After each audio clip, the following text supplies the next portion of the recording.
In other words, these items are considered as the final elements of the closed loop. How? Maybe, for example, you ask me what was my meaning. I can just tell you that just imagine a pressure transmitter or flow transmitter in your field. Then the related signal is going to be transferred to the control room via 4 to 20 milliampere signal.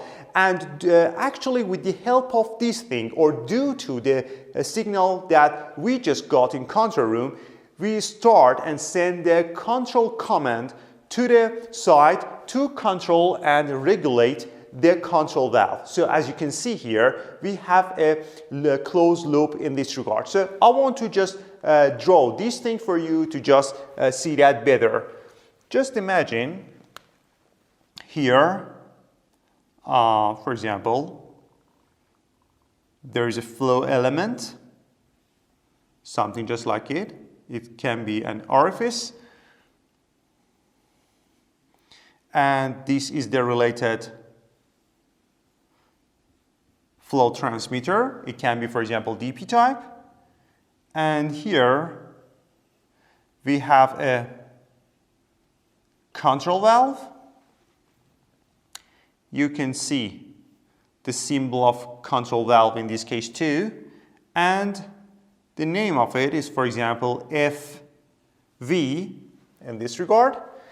Okay, and as you can see here, the related signal from flow transmitter is going to be sent to the control room, and in control room we can get the related data. As you could see, the rectangular and actually circle can show the related symbol for case of monitoring and supervision in control room. It was a thing that I discussed before. And here we have a kind of black box. I can just call it as black box. Let me just write it with IP. Step by step, you will get familiar with these items too. The related signal just comes to this one. And here we have IA, stands for instrument air.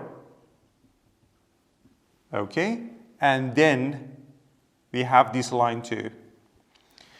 I'm totally sure you could remember about these items before, but let me just write it again. These items related to pneumatic line. You could remember about these signals. I myself taught you before, and this one, as you know, that is an electrical signal. So I want to tell you that the data is going to be sent to the control room with the help of 4 to 20 milliampere signal. Then from control room, again we have 4 to 20 milliampere signal, which sends to this part. After that, with the help of these 4 to 20 milliampere, this valve is going to be regulated, or for example controlled. It means that the time that the signal reaches to 20 milliampere, this valve is going to open more, and the time that the signal reaches to 4 milliampere, it's going to actually close more. It can be vice versa as well. So let me draw some other things here. Just imagine this line is a, for example, 6 inches line. This is 6 inches. Okay, here we go. Now, please pay your full attention here.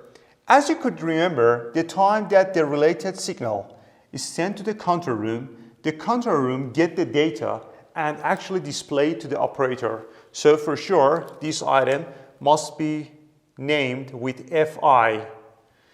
It means that flow indication. The operator will see the data in control room, for example, on PC or computer.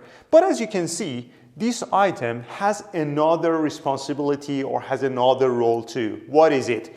Actually, it must control this valve as well. So that's why in P&ID, this item should be named with FIC, Flow Indication Controller. Not only this one indicates and displays the amount of data related to the flow in PC, but also it has this responsibility to control this valve as well.